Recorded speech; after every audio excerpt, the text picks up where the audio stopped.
Thank you for watching Scary Bear Attacks. If you like this episode, please remember to hit the like button and leave a comment or two, then subscribe and click on the bell to receive notifications of whenever we release new videos. Also, please remember to share them to your social media.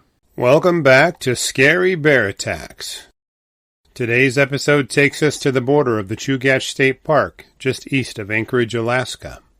The town of Eagle River is the namesake city of the Eagle River that runs through it.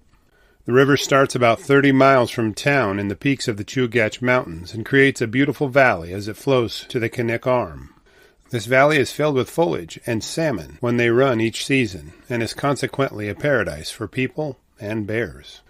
About 2 miles before the Eagle River Nature Center is the last beacon of human development.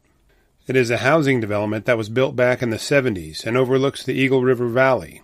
The roads are carved into the hillside and hairpin as they climb the slope, dividing thick brush and trees.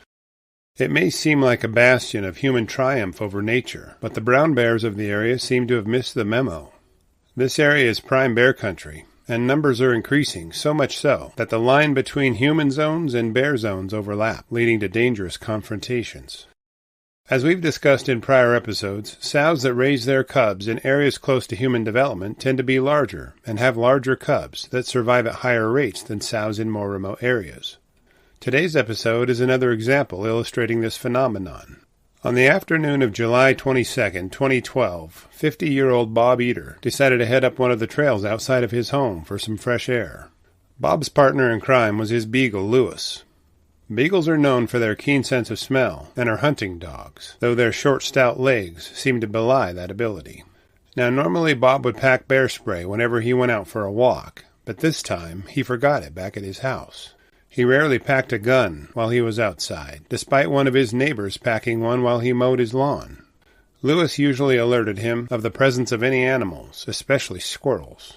His sharp sense of smell was like an early warning system, and Bob trusted in it. A short distance up the trail, the bushes along it grow very tall by midsummer.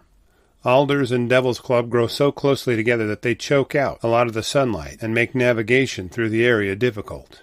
At over 6 feet tall in places, their thick branches and leaves reduce visibility to only a few feet and envelop the trail.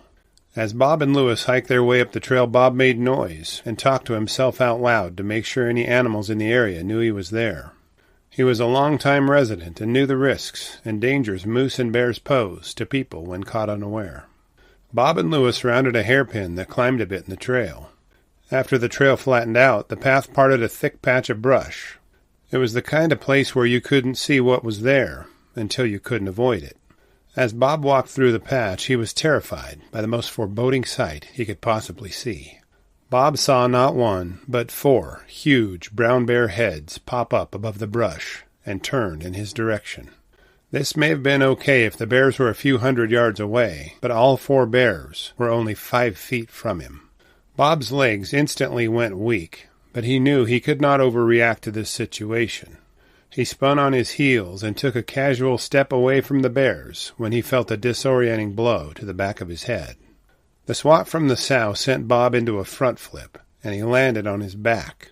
He could see the bear, now upside down from his sudden change in perspective. She pounced on Bob, and they tumbled several yards down the steep hillside. The bear seemed infuriated at the surprise appearance of the man, and bit and clawed him in a tornado of teeth and claws.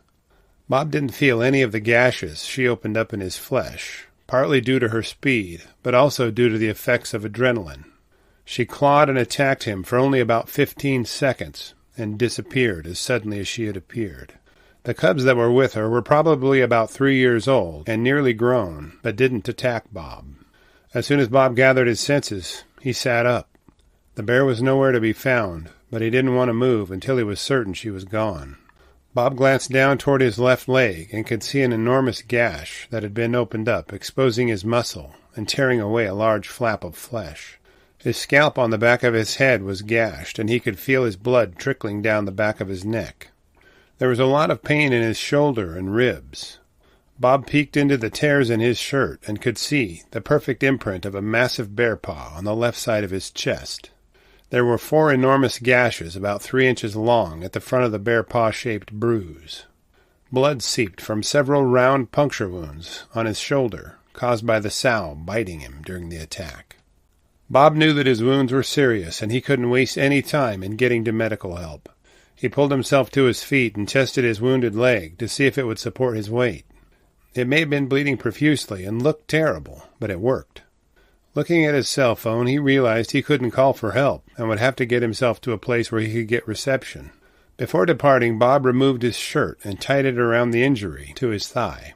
He wanted to make sure to close the gaping wound to keep it as clean as possible and slow the bleeding.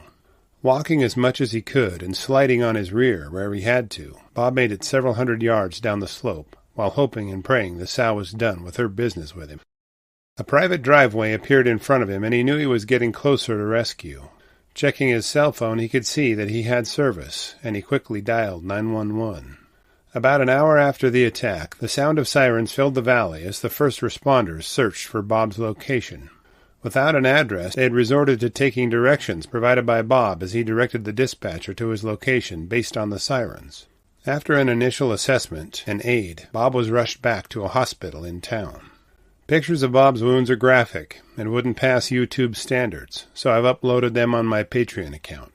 If you would like to see them, you can access them from the link below this video. I warn you, they are graphic and terrifying as they show how large a single brown bear paw is and how much damage a single swat can do.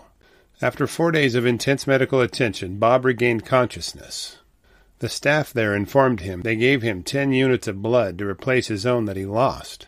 They also reported that he was in such bad shape that his body temperature had dropped to just above 90 degrees, which happens just before death when a person bleeds out. Bob spent 12 days in the hospital and was on antibiotics for 20 days afterward. He walked out of the hospital on his own power upon his release. Working hard on rehabilitating his body, Bob recovered enough to run a half marathon only 8 months after the attack. As for the sow and her cubs, authorities took no action against her. Bob's attack was defensive. She didn't kill him and consume him, so it was clear she did not have any predatory motives. Lewis was uninjured in the attack and accompanied Bob down the hill. The police officers took him to one of Bob's neighbors so they could take care of him. In response to Bob's attack, the Alaska Department of Fish and Game posted warning signs in the area and closed it to hikers. They stated that the sow was likely nowhere near the attack site, but giving her space would prevent another incident with her. After reviewing the facts surrounding this episode, I'm left with a few questions for you. Why didn't Lewis pick up the bear's scent and alert Bob? Would you have turned around after realizing you'd forgotten your bear spray, or keep going with your hike? Do you think Bob would have survived if he'd been further from medical help? How would you feel if 4 massive brown bear heads popped up above the brush only 5 feet from you? I'll be glad to read and respond to your thoughts, so please post them in the comments section below, and let's talk about it. Thank you for watching Scary Bear Attacks. If you've enjoyed this episode, please consider clicking on the like button and clicking on the bell icon. We'll help you know when we post our new episodes. Posting our video links to your social media profiles furthers awareness, and it's fun. We slashed our prices in our merch store, linked below, so check out the bargains there while you shop. As a member of our human community, remember to adventure bravely and be careful out there, especially in bear country.